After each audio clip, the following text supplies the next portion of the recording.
From designers of tabletop role-playing games, there's a phrase that I hear more and more often. You've probably heard it. It is not fun to miss. Hi, I'm James, and on this channel I talk about the things that I think about, plan, and plot for my tabletop role-playing games. And today that's this thing. This is a D20. I love the D20. But in every D20 fantasy game that I have played, there's been some level of suck to this thing. Does the suck outweigh the fun? We roll in tabletop role-playing games because we want to be surprised. Not every slash of the sword should hit. Not every arrow should find its mark. We sit down not knowing whether we're going to slay the dragon or the dragon is going to eat us. We want tension. Mechanically, though, the D20 reminds me of kind of like a Skinner box. Skinner was a psychologist that worked with, I believe it was first pigeons, but they've done the experiment with other animals as well. Each one of these pigeons was given a button. When they pushed the button, they were given some food. One group of pigeons was always given food when they pushed the button. The other group of pigeons was given food randomly when they pushed the button. At the end of the experiment, they found that the pigeon that always got some food would eat until it was full and then go on with its pigeon business.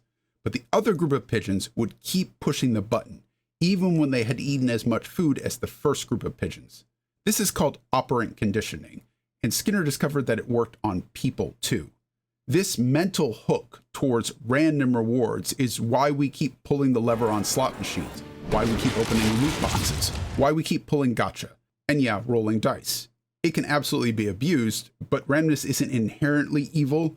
It's just a game mechanic, a tool. All game mechanics are there to manipulate our emotions, to get us to care about the game that we're playing, to get us to invest in it. This is just easier to abuse than others.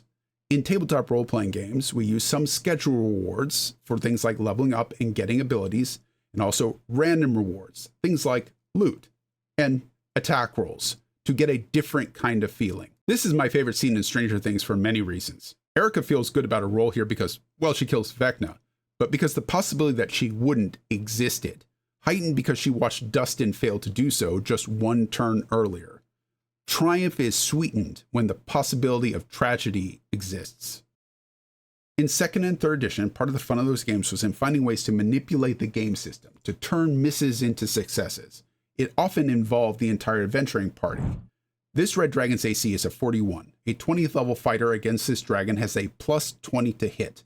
Barring a guaranteed success on a natural 20, they cannot hit this dragon.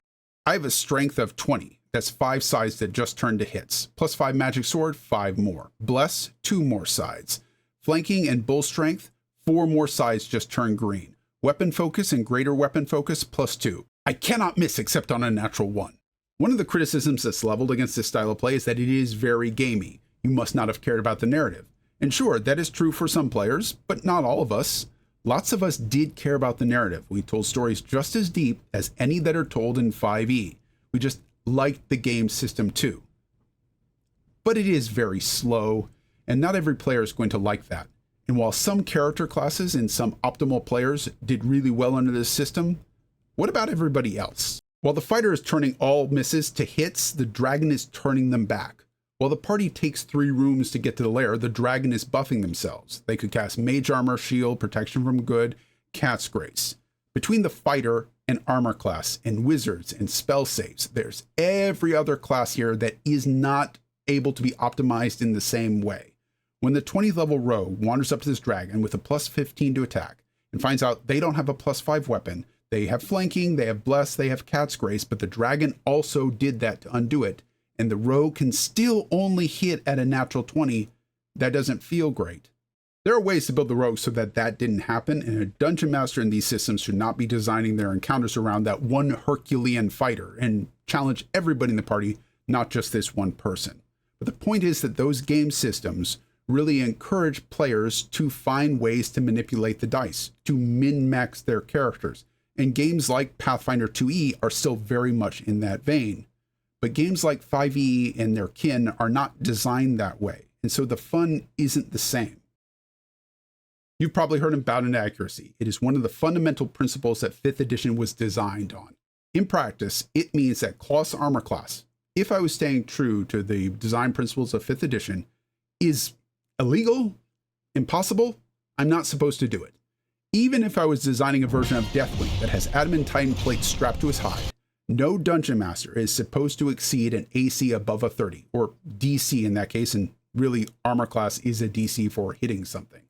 This is to ensure that that rogue from before is able to hit this version of Deathwing or Cloth and doesn't have to spend the entire encounter saying, I guess, to take the help action so that the fighter can feel good about their life choices. Every design choice has some flaws, and the flaw in 5e's design is that there is this wide gap where everything is the same. You have an Ancient Red Dragon with an AC of 19, and a 20th level fighter is going to try to hit it with their sword. They have a plus 10 to hit. That means that anything that is a 9 to a 19 is exactly the same. There's no difference in that roll. That's not great.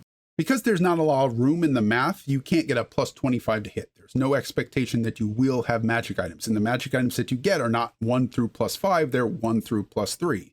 You can't get a Herculean strength or a Shakespearean charisma. Eventually, some designers start going, well, if it's all going to be basically the same, almost a hit, why are we bothering to roll this hit anyway? Why don't we just go straight to damage? Maybe that would be more fun. Let's talk about habituation. Humans get used to things. What once amazed us becomes the new normal. When World of Warcraft came out, it was so much more convenient than EverQuest. Quest givers marked, more than 2 mobs for drops in a zone. I can just fly back to any town and train all my new spells. But over time, those conveniences became just the new normal, and the way things worked became inconvenient to people, even for players like myself that played EverQuest. Why do I have to fly back to town to retrain Lightning Bolt to get more damage? I already know Lightning Bolt. Shouldn't it just do more damage because I leveled up? I'm honestly not trying to pick on any particular designer because I'm not sure there is a right answer. I think there's just pick your poison. So for this example, let's say that we take standard Dungeons and Dragons and we just remove the attack roll.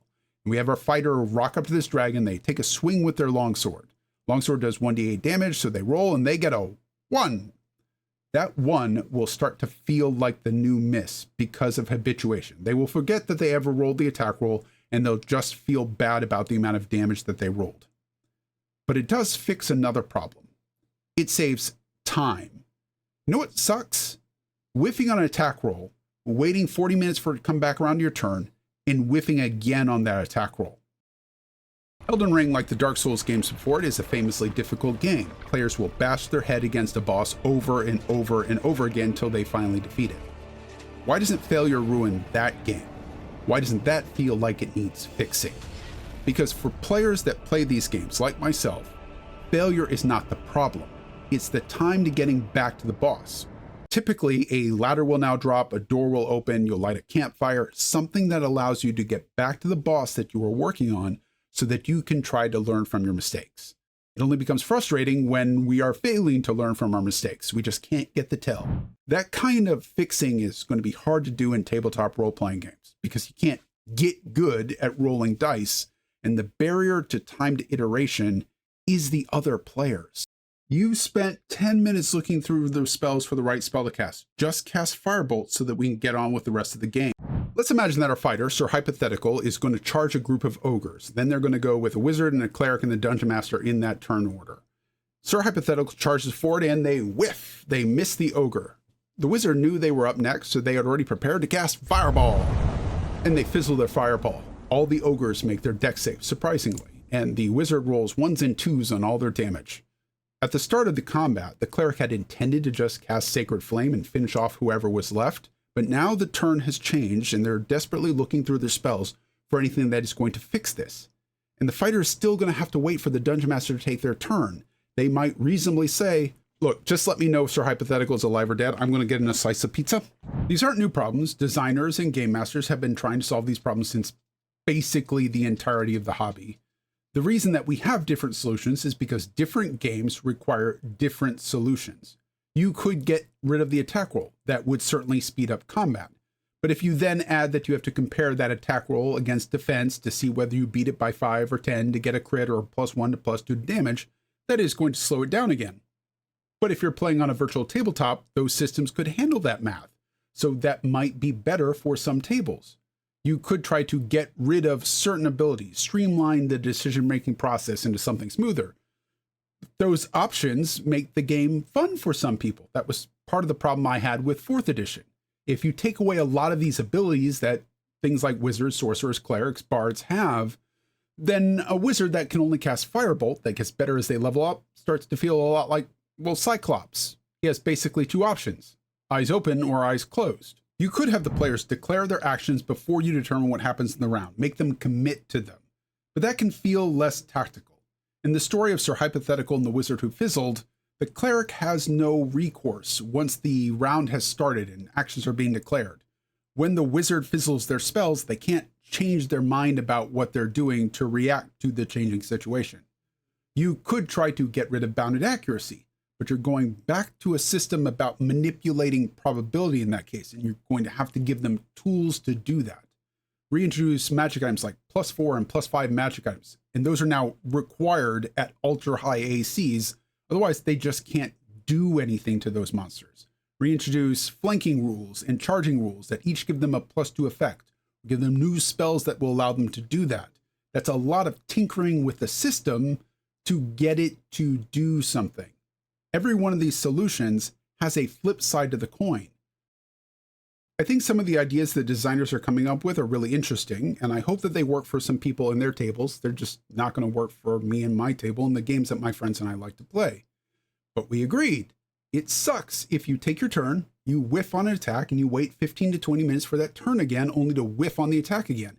If you spend the entire fight against a dragon doing nothing but missing them, that doesn't feel like a lot of fun. So we had to come up with a solution. I threw out a couple ideas because they were like consolation prizes, and they felt like we were breaking some classes and putting some classes in more danger than others, but I thought it could be interesting for someone that is going through the same process to hear what went on in my head as I was trying to solve this, so here we go. I start off with bonus actions, only being able to be used if you missed your attack roll. Let's look at that story of the wizard who fizzled against the ogre again. The ogre smashes them into 16 damage to the wizard. On the wizard's turn, in normal course of Dungeons & Dragons, you'd want to get away from this ogre, so you'd cast Misty Step, a bonus action.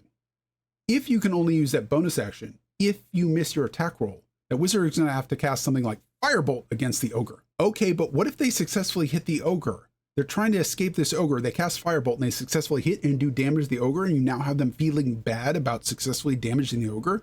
That's crap. Yeah, agreed. Okay, what about opportunity attacks? What if you can only use opportunity attacks if you fail all your attack rolls in a round? Sir Hypothetical charges the ogre, hoping to save the wizard. They're going to use something like the Sentinel feat to slow down the ogre so that it can't chase after their wizard friend. But what if they successfully hit this ogre? You've got the same problem. They're going to feel bad about successfully hitting the ogre when the ogre charges after the wizard friend and turns them into a puddle of robes. You've got a point, but that got me thinking about opportunity attacks. Opportunity attacks are often maligned among dungeon masters because they do tend to lead to static fights. If my ogre charges McFizzle over there, then the fighter's going to get an opportunity attack, and that's basically just free damage. And I would like my Ogre King to last for more than 2 rounds, so maybe it's better if my ogre just stays here and attacks Sir Hypothetical. It would be nice if whatever solution we came up with both solved that a miss doesn't feel impactful to the turn, and that fights become more static.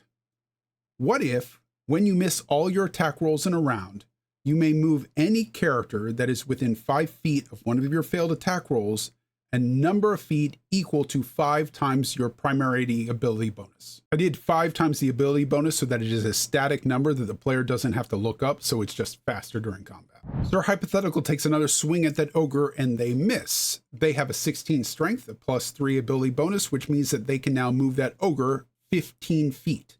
That's 3 times the 5 feet. Or they could try to move themselves and the ogre, swap places, move the ogre 10 feet and then move themselves 5 feet. Yeah, I imagine that they could move themselves. They are within range of that attack. I would explain that thematically as you swing at the ogre and the ogre had to dodge aside so that it missed, and then you stumbled forward with your missed attack, functionally allowing you to switch places with the ogre. Maybe there is a barbarian that is attacking a group of 3 orcs and they swing wildly at them and they miss all the orcs. They could push all the orcs back each 5 feet, assuming that the barbarian has a 16 strength as well. Or they could push 2 of the orcs back 5 feet and 10 feet, or 2 orcs back 5 feet and move themselves, anything within range of their failed attack. If it's something like a spellcaster for like a wizard or a ranger that's using a bow, Maybe they attack a Death Knight aspirant over there in the corner. The Death Knight aspirant raises their claymore, blocking your firebolt that misses them. That's why it missed. But that force of the damage is what's allowing them to be pushed back. Or maybe the ranger is trying to strike at the Death Knight aspirant that is now next to two ghouls. The arrow flies forward, misses everything. But thematically, you explain it as the ghouls and the Death Knight didn't know that they weren't going to be hit, so they all leaped back out of range of that arrow attack. That's why it missed. Could they use this to shove a character off the cliff? Yeah, sure, I'd let them do that because I think that's cool and thematic. I want them to do things like that. Is that broken and overpowered? No, because I put the cliff there. I put the lava there. I put the river there. Whatever it is, as the dungeon master, I'm the one that decides the terrain. And if they use special magical abilities, something like move earth or something to create a pit so that they can push something into it, then good. That is not cheating. That is clever use of game mechanics. Please, cleverly use game mechanics. I like that this creates a seesaw effect where either side, miss or hit, is potentially the better effect. If you hit the Death Knight aspirant, you do 1d8 damage. That's still damage. That's still good. But if you miss them, maybe you can push them off that cliff. If there is no cliff around, then I definitely want to hit the Death Knight aspirant. Or maybe I could move them into a more convenient position so that the fighter could just use 30 feet of movement to get up to them and continue to cleave them to death. It's not as great. I would have liked to hit them, but at least I'm getting to do something to manipulate the battlefield. Would I use it with my monsters? Of course. If the players can do it, so can I. I want the players to be more tactical. If they put their backs to a cliff while fighting a giant, then that's their problem. Is it going to slow things down? Probably. But I don't think for us it's going to be in a bad way. I think the problem with slowing things down in combat is when the other players don't have anything to do while it's slowed down. If the wizard is flipping through their spell book looking for what spell they should cast in this particular instance, the other players can't do anything except get up and get another slice of pizza. Here, we're moving things around, and I don't mind if the other players have some sort of conversation when we're herding ghouls into a better fireball, or trying to figure out if we push this manticore off the wizard, is it better to push them towards the fighter or push them over there towards the barbarian? That's interesting to me. And while that is metagame talk at a table, I don't mind that metagame talk. My players are not seasoned adventurers. Their characters are. The characters would have some intrinsic, instinctive knowledge about how to use tactics in a battle in the way that the players don't. And by allowing the players to have that conversation among themselves, I am replicating what the character already knows. I don't think this would work for every table. It didn't have to. It just had to work for mine. My game is filled with a lot of fast, visceral combat, with a lot of vertical terrain and shifting positions. If you've got something better, I'd love to see it. I might use it. I hope games like Drawsteel, Daggerheart, DC-20, and the Cosmere RPG come up with really good ideas. I know that those developers don't have the same concerns that I have concerns for. They don't have to develop just for one table. They have to develop for lots of different games, lots of different tables, lots of different dungeon masters. My players have a problem with a rule, they can just ask me, and I can clarify it. Developers don't have that luxury. But when those developers make blanket statements like players don't care about lore or missing isn't fun, I get that they're selling their vision, but I bristle a little bit at the pretense that they are making a better way, a right way to have fun. For 50 years in Dungeons & Dragons, we had missed attacks, and we had fun. And to the person thinking, I don't understand how that's fun, they can't possibly have been having fun, they would have had more fun if they didn't miss. No, I played those games. I had a lot of fun, even though I was missing. It is a different style of game, it's a different style of fun. It may just not be your style of fun. By all means, change the game so it is your style of fun. We can both be playing Dungeons & Dragons in very different ways. So what is the point of the attack roll? It's about the unknown, tension, possibility, and surprise. And for some of us, it's about turning misses into triumph. Until next time, Dungeon Masters, remember you're a player too. Try to have some fun.